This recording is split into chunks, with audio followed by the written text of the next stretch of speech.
네, 안녕하세요. 이번 러시아 우크라 전쟁에서 사실은 굉장히 힘이 센 나라 세 개가 옆에서 그냥 거의 뭐 유탄 비슷한 거 맞아가지고 비실거리게 생겼습니다. 뭐 중국은 당연히 유탄을 맞았죠. 우선 경제적으로 불황이 오니까 유탄을 맞았고, 그 다음에 중국의 그 군사적 침략이 이게 불가능한 얘기다, 성립이 불가능한 얘기다. 제가 말씀드린 그 삼축 킬체인, 그러니까 삼축 킬체인이죠. 그러니까 미국이 실시간 감시 정찰 정보를 제공하고 무기 지원하고, 그 다음에 국제 공조위에서 경제 제재 들어가고, 현지인들은 결사적으로 싸우고, 이 삼축 킬체인에 걸리면 중국도 골로 간다. 이제 그래서 중국은 비전이 망가졌고 경제가 망가졌습니다. 일본은 이 경제 불황 속에서 워낙에 일본이 저게 많다 보니까, 국채가 많다 보니까 이자율 조정을 못 해가지고 경제가 지금 거덜나게 생겼죠. 또 독일이 망가졌습니다. 그래서 오늘 독일이 어떻게 망가져 가는지 잠시 살펴보겠습니다. 네. 먼저 이제 우리가 무슨 생각을 할 수 있냐면, 독일이 지금 걸려있는 문제가 뭐냐면 저게 이제 레오파드 전차죠. 아주 뭐 세계적인 전차죠. 우리 흑표가 이제 쟤랑 이제 다이다이 붙어서 우리가 이제 말하자면은 아주 뿌듯하게 생각하고 있는 거죠. 이거를 우크라이나에 지원하냐 마냐를 가지고 지금 추측이 무성합니다. 특히 폴란드나 핀란드 같은 나라들은 보유 중인 레오파드 전차를 우크라이나에게 제공하고 싶어 합니다.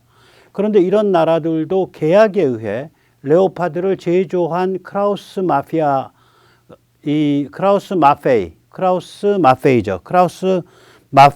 제3자 양도에 대해서 동의를 해줘야 제공할 수 있어요. 그러니까 결국 독일이 결심을 해야 제공한다는 소리죠. 그런데 독일은 여전히 뭉구적거리고 있습니다. 이제 이게 단지 그 전차 하나의 문제가 아닙니다. 네, 어느 나라가 유럽을 이끌어갈 것인가라는 유럽의 리더십에 관한 문제입니다. 오늘 그 사정을 알아보도록 하겠습니다. 이제 이 독일은 우크라 전쟁을 계기로 세계 무대에서 아무 존재감이 없는 그저 그런 나라로 전락해 가고 있습니다. 독일이 저물어 가고 있는 거예요. 기울어 가고 있는 거예요. 이게 이제 독일이 유럽이 사용하는 천연가스의 절반쯤을 러시아에게 종속시킴으로써 푸틴의 간을 붓게 만든 주범이다. 또 그렇게 함으로써 이번 러시아 침공을 자초한 주범이다. 이 같은 비난보다 훨씬 더 근본적인 변화가 지금 일어나고 있습니다. 그런 비난은 일과성이에요. 한번 뭐 생각 좀 잘못하다가 그냥 넘어갈 수도 있지, 이렇게 갈 수 있는데 이거보다 훨씬 더 근본적인 변화가 일어나고 있어요. 그래서 오늘 그 같은 사정을 좀 살펴보도록 하겠습니다.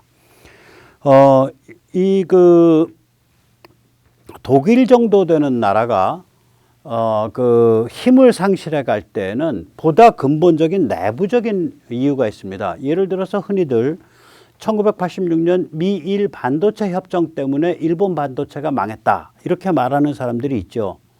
그런데 과연 그럴까요? 저는 오히려 그 이유보다는 일본이 반도체 전략을 잘못 세운 탓 때문이라고 생각을 합니다. 당시에는요, 어느 정도로 그 비전이 이렇게 확립이 안 돼 있었냐면 PC의 시대가 올 거라고도 생각을 안 했어요. 그래서 그 당시에 예를 들면 그때는 이제 미국의 통신사가 이렇게 다 쪼개지기 전이에요. 그러니까 AT&T가 다 잡고 있을 때죠.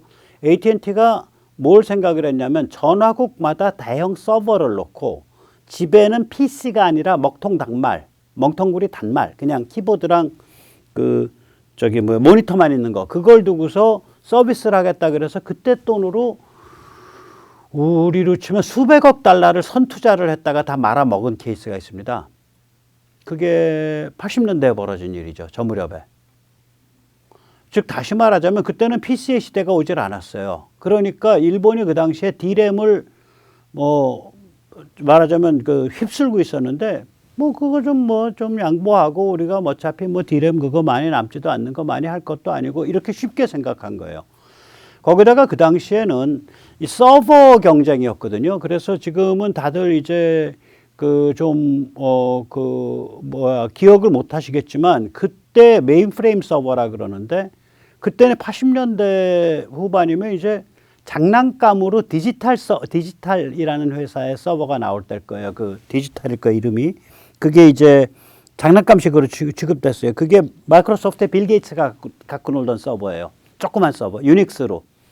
그것도 새로운 OS죠.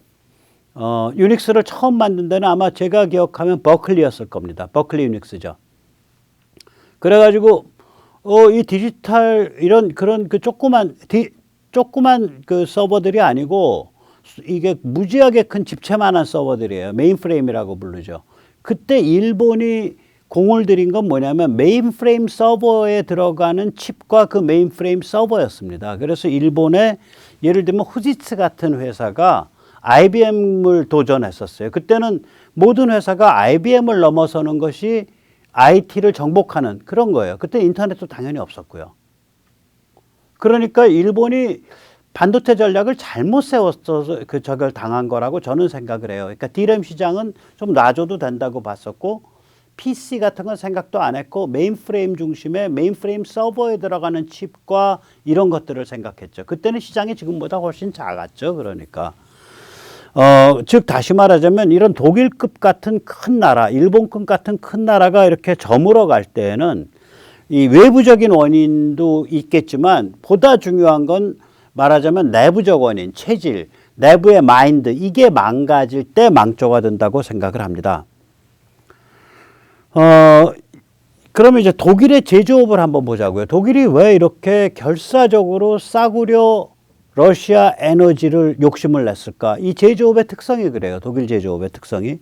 우리가 독일 그러면 폭스바겐, 다임러 벤츠, BMW, 공구에서 보쉬, 그 다음에 화학회사에서 바스프 이런 거를 생각을 한다고요. 즉 다시 말하자면 독일은 코로나 팬데믹 이전에 이미 이런 경제 구조가 고착화돼 있었다라는 구조적인 문제를 가지고 있어요. 우선 첫째, 너무나 제조업에 편중돼 있어요. 우리랑 제조업 비중이 비슷해요. 한국이랑. 그러니까 선진국 치고는 굉장히 편중돼 있는 거죠. 두 번째, 제조업 중에서도 새로운 분야에 대해서는 약체예요. 자동차 회사, 특히 내연기관 자동차 회사 아니에요. 전기차도 아니고. 저건 새로운 분야가 이미 아니죠. 공구? 저거 잘 만드는 데가 한둘이에요. 요새 중국도 꽤 잘 만들고 우리 계양도 잘 만들고 한국 회사. 그 다음에 무슨 비료니 뭐 이런 거 바스프 저거 우리도 농약 잘 만들고 LG 생활화학에서 화학물질 잘 만들고 여러 가지 그 전문 화학 회사들 많고 그러죠. 즉 다시 말하자면 독일이 제조업에 편중돼 있고 제조업이 과거에 편중돼 있다고 저는 감히 말하고 싶어요.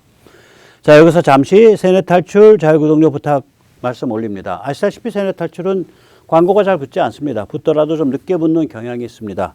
도와주시면 보다 좋은 컨텐츠로 찾아뵙는데 커다란 힘이 되겠습니다. 감사합니다. 거기에 비해서 이제 한국은 제조업이 전방위죠. 그리고 이제 과거와 현재와 미래가 이렇게 같이 이렇게 융합되어 있죠. 그러니까 우리는 제조업 분야가 반도체, 가전, 디스플레이, 배터리, 전기자동차, 조선 등 이게 그런 조선도 요새 이제 다시 미래가 돼가고 있잖아요. 왜냐하면 거기 고부 가치가 많아요. 앞으로 이제 엔진 다 개비하고 바꿔야 되거든요. 지금처럼 매연이 많이 나는 엔진이 아니라 청정 에너지 엔진으로. 그게 다 이제 말하자면 부가가치가 높은 부분들이죠. 그래서 이런 미래 먹거리에서 우리가 제조업의 초강세란 말이에요. 그리고 또 그걸 뒷받침하는 광범위한 아주 광범위한 그런 제조업 기반들, 연구개발 기반이 있다고요. 그래서 독일이랑 좀 체질이 저는 많이 다르다고 생각을 합니다. 그러니까 독일은 예를 들어서 계측 장비 하나를 제대로 참 잘 만든다. 무지하게 비싸죠. 그렇게 이렇게 그전 과거의 기술과 많이 되어 있고 그렇다 그래서 자동차나 이런 바스프 같은 몇 개 회사 빼면 또 양산이 아닌 전문적 제조업 이런 걸로 이렇게 많이 되어 있는데 우리랑은 좀 다르죠. 우리는 미래 먹거리를 추구하는 무지하게 강력한 글로벌 대기업이 앞장을 서 있고 그 뒤를 그것과 연관된 산업으로 촘촘하게 제조업 기반이 깔려 있는 그런 좀 체질이 다른 것 같아요. 독일 체질이 좀 과거지향적이라고 저는 생각을 합니다. 운치는 있죠, 물론. 거기다가 이제 독일은 한국과 달리 다르죠. 한국은 인터넷 플랫폼 서비스가 있어요. 저 자기 나라 말로 특히 우리는 뭐 알파벳도 안 쓰잖아요. 그리고 우리는 지중해 문화권도 아니잖아요.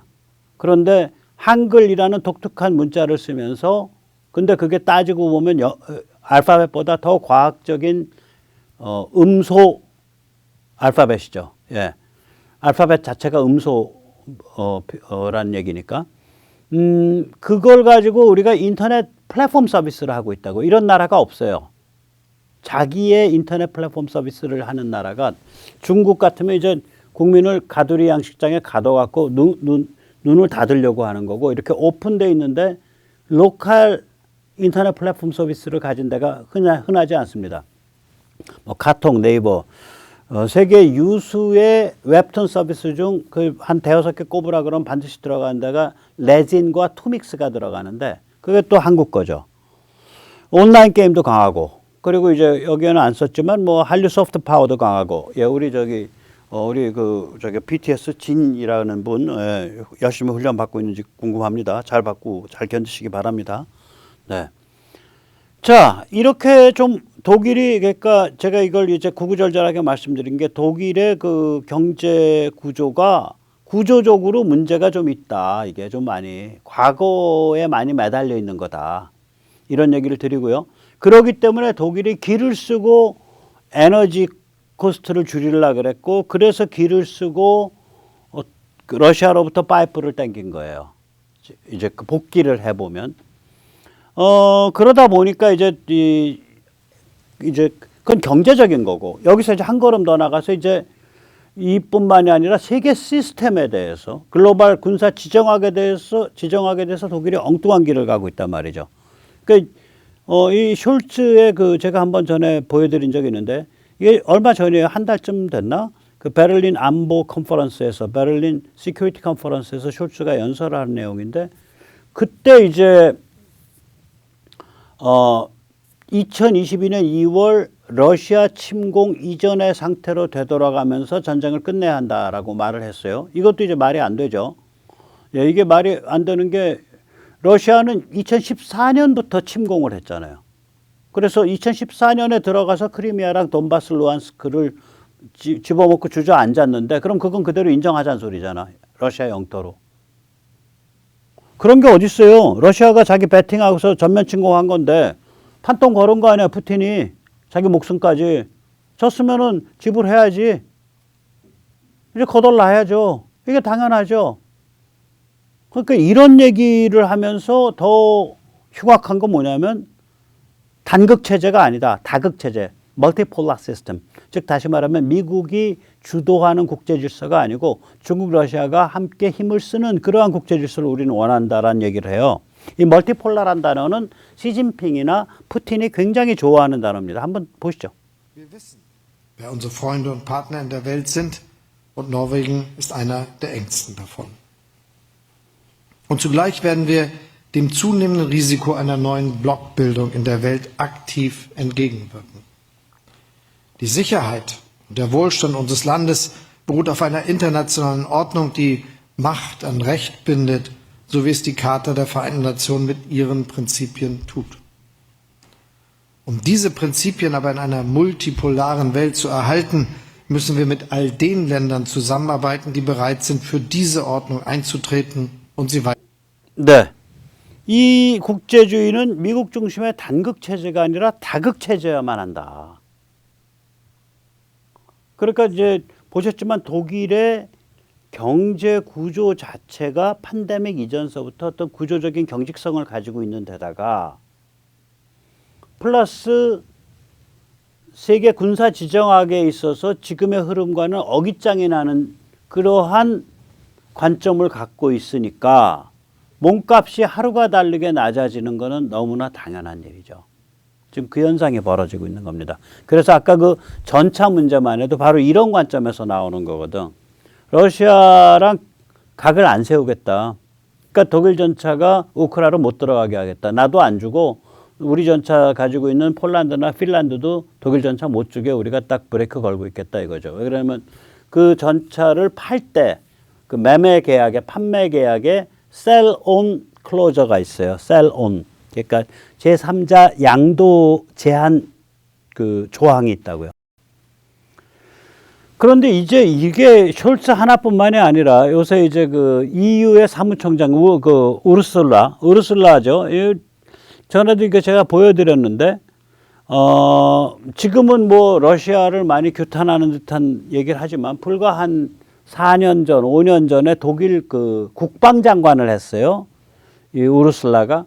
그때 이제 그 노르트 스트림 넘버 2를 까는 것에 대해서 지금 다른 나토 국가들이나 미국이 굉장히 비판을 많이 하는데 그것 러시아에 너무 에너지 의존하는 거 안 좋다. 당신은 어떻게 생각하냐 물으니까 첫 마디가 그거예요.